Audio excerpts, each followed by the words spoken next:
Reading for today has already been read responsively as we have read it together, the 4th chapter of Philippians, verses 10 through 19. And I wanted to put the magnifying glass on verse 19. I wanted to, our key verse, we're going to deal with it, but our key verse here for this first Sunday, this first service of this new year, this year that we've never seen before, of 2020. Paul says to the church in Philippi, he says, and my God will meet all your needs.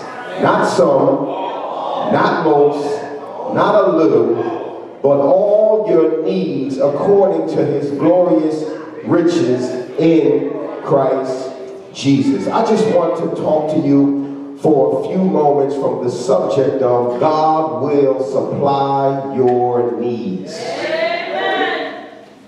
God will supply your needs. If there's anything that you need to start the new year off with, this ought to be the biggest foundation here. This ought to be the foundation of you starting your year off. Because when you talk to people for year after year, we all do it. We're all guilty of it. We make these New Year's resolutions, right? And oftentimes these New Year resolutions have everything to do with us and nothing to do with God. And oftentimes, after time goes on, we find ourselves straying away from the resolution. And we realize that we had a bunch of great ideas, but none of them were God ideas. And regardless of who you are, where you live, how much you have, whether you have a lot, whether you have a little, the one thing everyone has in common these days is that everybody is concerned with getting their needs met. Come on, man, come on. Can I have some real people in here? I know you may. Some people may have everything they need, but there are some people who walked into this building this morning. You may not tell anybody, but there's something on the back of your mind. There's something in your heart. There's something that's been bothering you, that's been festering you, that's been holding you back because you're concerned if the need will be met. And this just doesn't go for those who have a little, because this doesn't just cover materialism, amen, because we have other needs outside of materialism. And the fact is, even from a materialistic perspective, the fact is, the more that you have, the greater concern you have. There was a man by the name of Christopher Wallace. They called him Biggie Smalls, and he says he came up with the slogan. I don't think he invented it, but he made it very popular. More money, more problems. Come on. Somebody help me here. It seems like the more you have, the more issues you got. The more you have, the more people come asking you for more. The more you have, the more people expect of you. The more that you have, the greater your concerns. You see, we live in the most affluent country in the world. And yet, Americans have said that their number one concern is not having enough. Regardless of what you think, regardless of how much you think people have, still the greatest concern with Americans, and even though we have more than anybody else in the entire world, most Americans wake up with a concern of a need being met. You know what? I'd like to really meet the person who said money can't buy happiness. Now, if you think too deep on the surface, you might think that me asking that question is crazy. Because if I ever met that person, I want them to articulate that quote for me. I'd want them to delve deep into it and let me know why money can't buy me happiness, because I get up and go to work every day for a paycheck. And I know that if I don't get that paycheck, I won't be too happy. Come on, is there somebody here that can testify that if you did not have any money, you would not be too happy? But here's the bigger question. And we'll delve into that money thing a little bit later. But here's the bigger question. Does faith have any practical relationship in the matter of your needs? Now the answer should be an unequivocal and resounding yes. See, one of the most amazing and incredible promises that God has made to us is found in the 19th verse and 4th chapter of Philippians, and it says that my God shall meet all of your needs according to his riches in Christ Jesus, according to his glorious riches. I can safely and confidently say that a miraculous transformation and lifestyle awaits anyone who simply will believe this promise and live it out in faith. In the text, Paul is giving the church in Philippi a thanks for their help. It has been a long time coming because Paul had been in need for a little while. And even though the church in Philippi wanted to help Paul, they were praying for him, and he was in their thoughts, but they never had the opportunity to actually act upon it. So Paul didn't become salty. He didn't become angry. He didn't have a problem with the church in Philippi because they didn't help him sooner than he thought they should have. He didn't curse them out because he was in his feelings that they took so long to give him some aid. Instead, he blesses them. He says in this, I learned a lesson in waiting and not getting my way when I wanted it. He says it's okay because I learned that I can be just as happy with less than I can with more.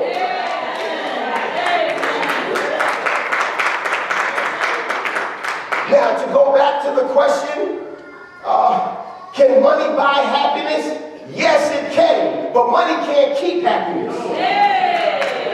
See, because you can be happy with money, but you can also be happy without money. See, there are some things that money can buy to make you happy, but it's only going to be for temporary. Money's not going to keep you happy. Notice in this verse, the first thing that Paul says simply is, he says, my God will. He doesn't say, my God might. He doesn't say, God may do it. He doesn't talk like he doesn't know this God that he's talking about, but this is personal. This is possessive. He is making a claim on behalf of God that because they bless him, that his God is going to bless them in return. See, when you have that type of relationship with God, you can testify that when somebody helps you, that when somebody does good for you, you can testify that I've got a right relationship with God. And because you bless me, my God is going to in turn bless you.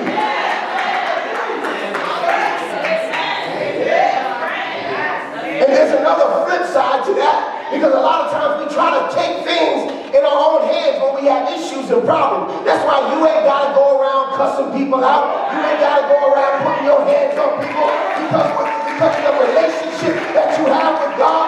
Just how like when God blesses you and people bless you, God will curse people who curse you.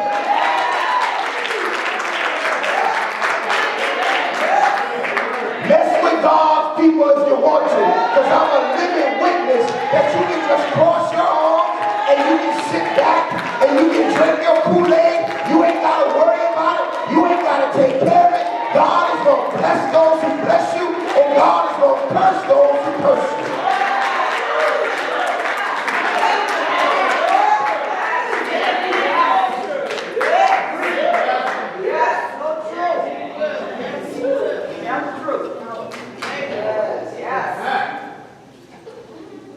Does God give us everything we want? Let me ask you a question. Do you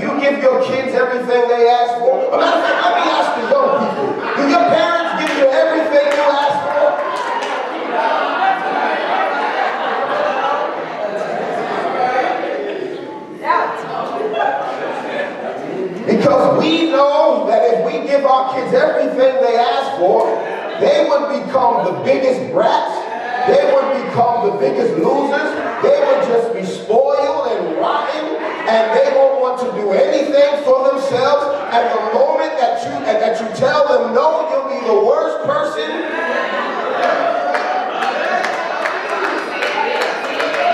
And guess what? And God knows that if He gave us all of our greeds, some of y'all missed that.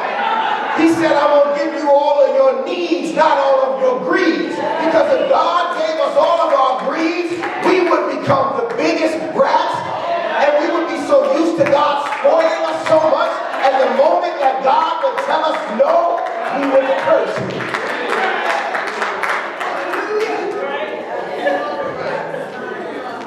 But notice that the text says that God will meet all of our needs according to His riches in Christ Jesus. So understand, saints, that this is not a promise for everybody. The fact is, God has not promised to meet everybody's needs. God has not promised to meet the needs of those of them who reject His Son Jesus Christ. So this is a promise only for believers, for those in Christ Jesus. But He does not say everyone in His family can expect to have all of their needs met. So here's the deal. How come we have financial needs? How is it that you know people who are believers who have financial issues? Did God fail? Did God exaggerate and lie to us? Well, the deal is, with every promise of God, there is a premise. See, on one side there's a promise, but on the other side there's a premise. There are conditions and principles that result in the fulfillment of the promise. See, God has laid out some solid financial principles in His Word relating to saving. It's kind of quiet. And spending. It's even quieter. And investing. And also giving and using resources. Let me say that again. Saving, spending, investing, giving, and using resources. See, a lot of times when we look at the perspective of money, and I'm going to say me too because I'm in the boat, we look at it just from the perspective of I need to save this. I need to do this. I have this goal. I can't give or I can't help anybody because I have a specific goal. I got $30,000 in the bank, but I'm not going to give anybody $30 to buy a meal because I'm trying to buy a new car.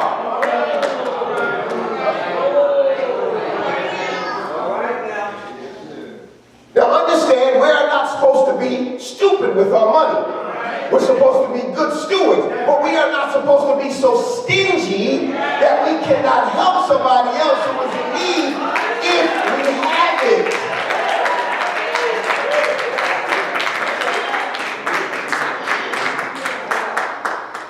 A closed hand can never be blessed. A lot of us walk around like this, with a stiff fist. Come here, Deaconess Marie.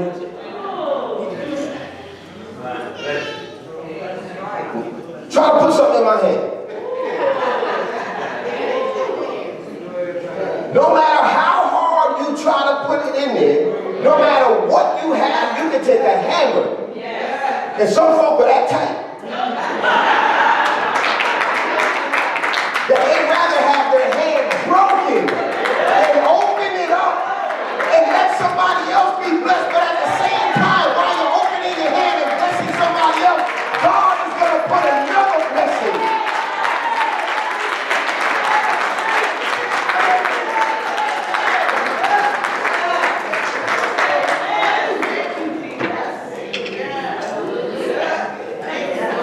My grandfather sitting over here, I watched him for years and years and years.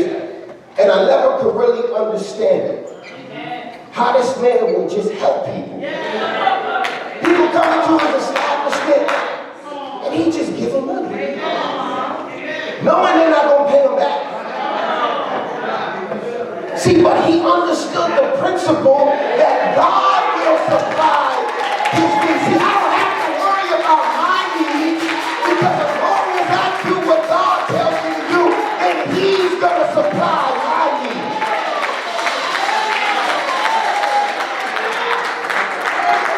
My job is just to be obedient to him. If God says give your last $100 to somebody, you mess around and give your last 100, and then you turn around and somebody might put 1,000 in your pocket.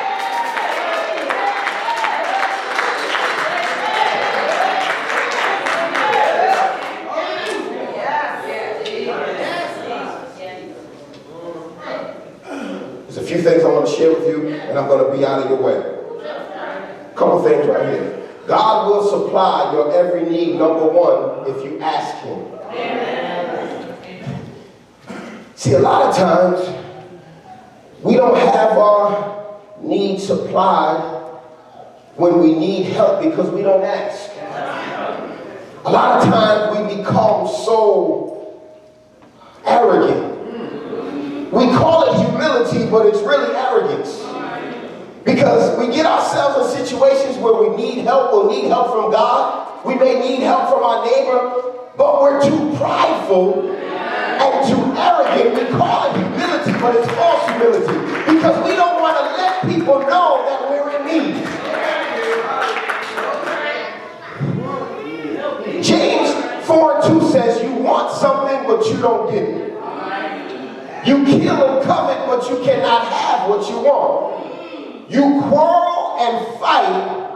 You do not have because you do not ask God.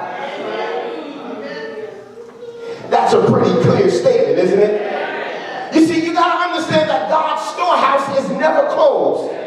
There's no opening hours. It doesn't open up at 7 and close at 9 p.m. See, God's storehouse is open 24 hours a day, 7 days a week, 365 days a year, 12 months. It's open all the time. All you've got to do is know how to humble yourself and come before God and say, God, I need help. I need you. I got a situation and I need your help. See, we don't, as a general rule, stop and think that God might have an alternative way of meeting our needs. Maybe a way that we have not thought of. Maybe even a person who we despise or who they can never help us may be the very person who God wants to use to bless you.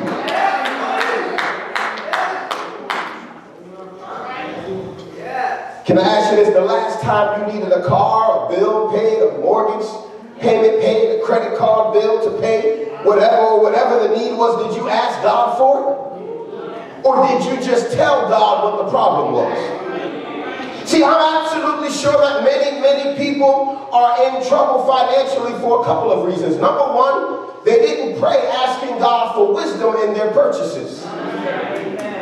Number two, they have presumed that God is not interested in meeting the needs of their life. And over again in the Bible, it asks, I want you to ask God to send it. One of the reasons why miracles of God are not more common is simply because we have not asked, because we really don't believe in God's word and his ability. One of God's financial principles is this: before you pay for it, pray for it. Give God the chance to talk to you about it, and give God the chance to provide it before you charge it. Did you know God wants you to ask him for what your needs are? See, a lot of time we lead ourselves in trouble and problems and situations because we lean onto our own understanding. And Proverbs 3, 5, and 6 says, lean not onto your own understanding, but in all thy ways acknowledge him, and he will direct your paths. See, because I'm a living witness that a lot of times I lead my own self. And I'm pretty sure if I had some truthful people in here, they'd testify that we've all let ourselves sometimes. But because God is so gracious, because he's so loving, because he wants to bestow his gifts and his love on his children, he always gets us out of trouble that we put ourselves into.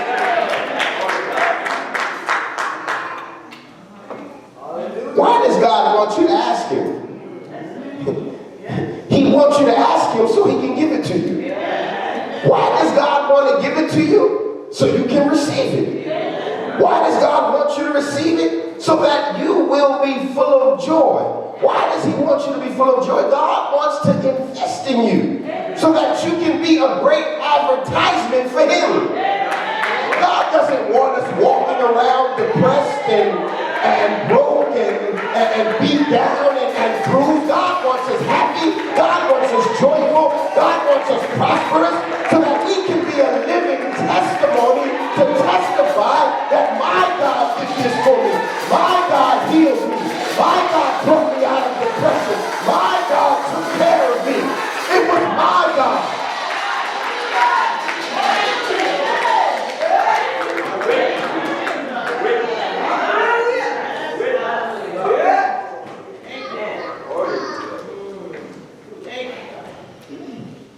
God will meet every need if you learn to be content.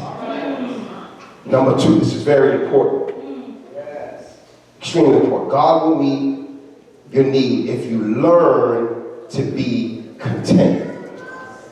At the root level of what has happened in our economy, the myth is that to be content and satisfied means that you don't want more. And that is just a lie from the pit of hell.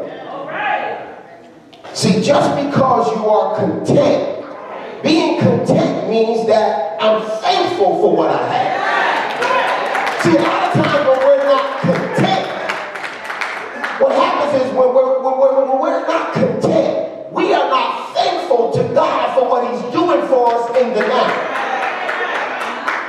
See, you can be content with the Toyota Camry. See, I can wake up and start my Toyota. I got my little Prius out there, but I really want a Tesla.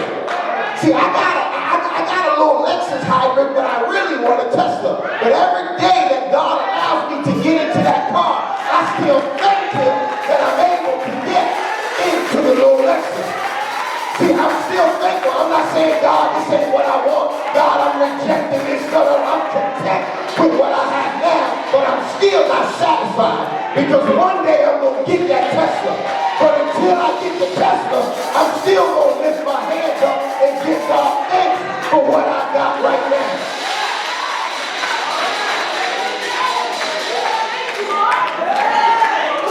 See, I don't care if you ride the bus. I don't care if you got 2 feet. I don't care if you got a walker.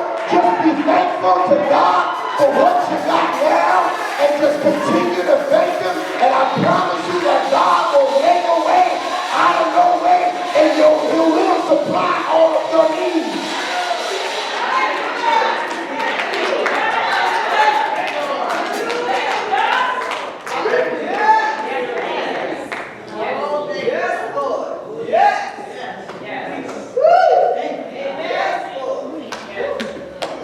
Based on an attitude. It's all about our attitude. When we wake up in the morning, we have to assess our situation and just look at all of the blessings that God has bestowed us with and just look at everything that God has blessed us with, even if it's just a little bit, and just say, thank you, God, even for the little bit. Thank you. I may have had more. I may have lost my job. I may have gotten I may be unemployed right now, but God, I'm thankful for whatever I have right now because I know this isn't the end, and I know that I'll be able to get more if I just keep thanking you, if I keep worshiping you, if I keep doing everything that you asked me to do. One day.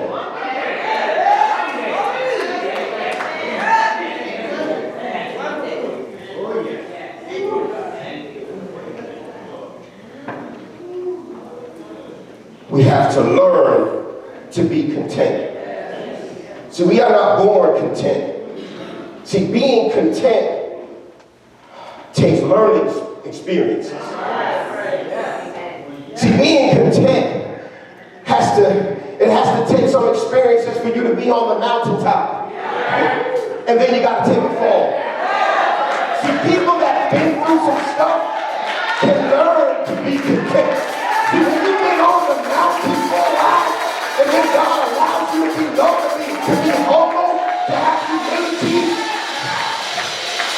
you learn to be content. And that's what Paul said. Paul said, throughout this experience, Lord, I expected y'all to come earlier, but I learned some things through this.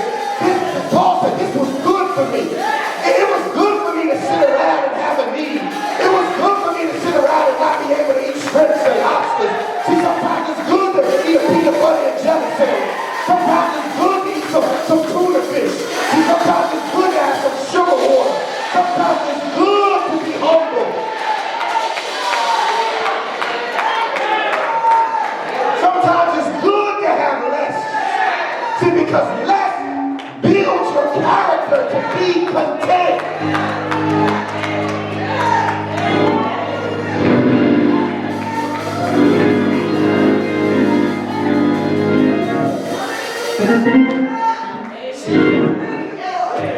Contentment is not the absence of goals, nor the absence of ambition. Contentment means that my happiness and my satisfaction in life are not dependent upon my circumstances. See, if some of y'all here would tell people what you've been through in 2019, they wouldn't even believe that you're still standing here in 2020. And especially standing in the house of God, lifting up your hands and giving God some praise. Because you've been through hell. You've been through hell and high water. Nobody could understand your story. You could barely even tell people. But yet you're still here. You're still blessing God. You're still walking in the path of righteousness. Some of you been battling sickness. Some of you been battling cancer. Some of you endured some ugly breakups and divorces. Some of y'all your name been dragged through the mud by family members. But glory be to God, you don't look like what you've been through.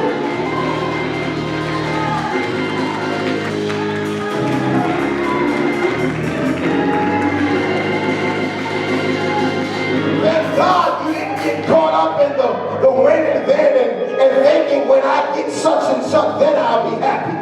When I get to a certain level, then I'll be satisfied. When I get the job, then I'll be happy. When I get the degree, then I'll be happy. You got to learn to be content with what you have now and be thankful for where you're at and still be able to have the strength to attain your goals, your visions, and your dreams.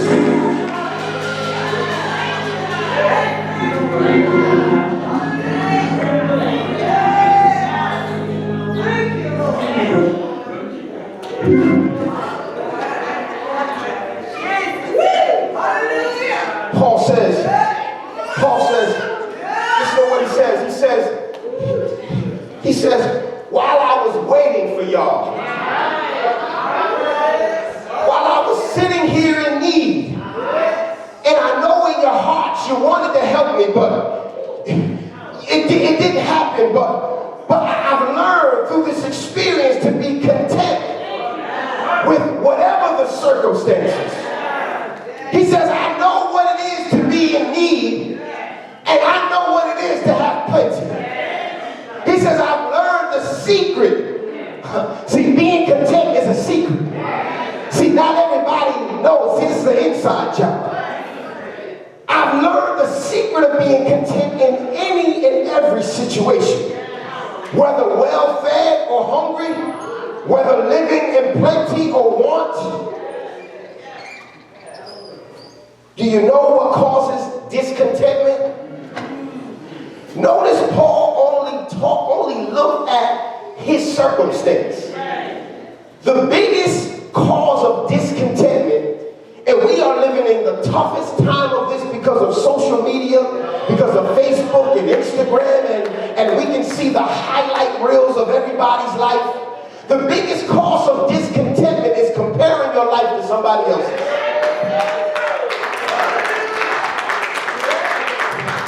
The biggest mistake that you can make in 2020, and here's what I want you to do. I don't want you to look at anybody else's life to compare your life to. God says that you were fearfully and wonderfully made. See, you are a royal priesthood. It doesn't matter what so-and-so got, where they going on vacation.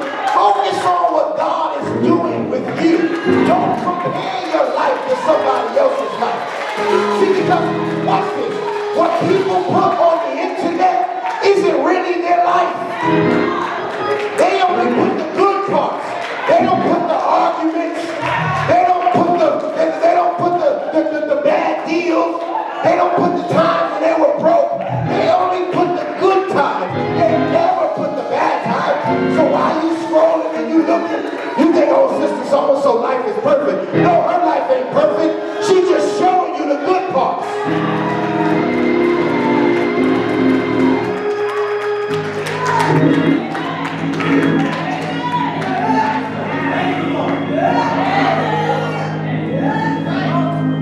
See, if you get into this comparing game, you are playing right into the hands of the advertisers. And then what we do, we go buy things that we can't afford to impress people we don't like.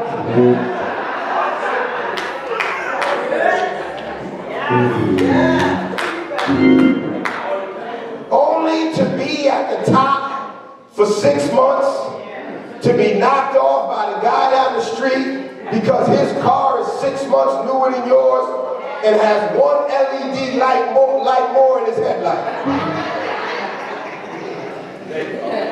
New cars get old, new dresses get old, new technology gets old. Everything that we buy and consume that puts us on the top temporarily is going to get old. It's all, the Bible says this way, it's all going to decay and pass away. You know what they call it? Bad investments. If you're investing to impress people, that's a bad investment. That's an investment that you will not get a good return from. Guess what? The return will leave you sorry. The return will leave you broke. The return will leave you depressed. And guess what? You'll never be satisfied because you always have to keep up. You got to buy a new car every year. You got to buy new rims. You got to buy new armor on. You got to keep buying to keep up.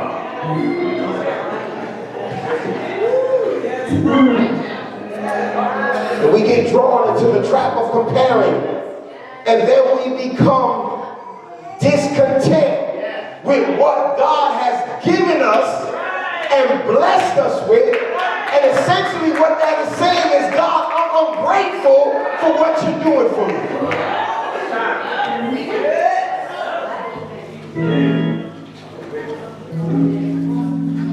When we focus, our focus becomes on what we don't have instead of being thankful for what we do have.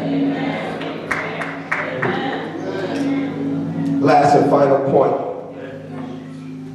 and I'm going to let you go home. God will meet your needs if you practice giving in faith.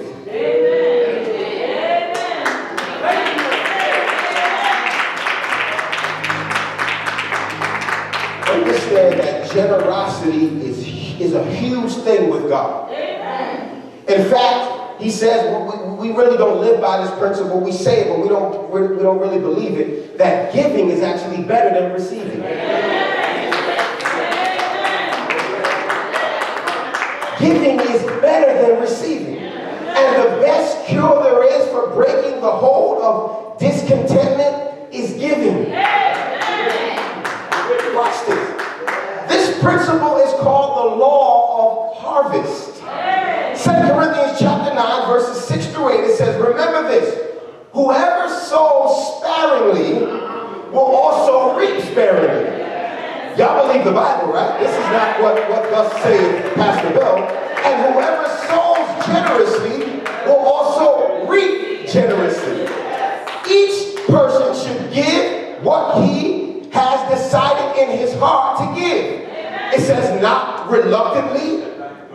under compulsion, right? Or grudgingly. But God loves a cheerful giver. See, God loves the person that comes around and gives with a smile on their face, knowing and trusting in God that what they're giving is not going to kill them. It's not going to hurt them, but they understand the law of harvest, that seed time and harvest, that when I plant the seed, and in due time, I will reap the harvest.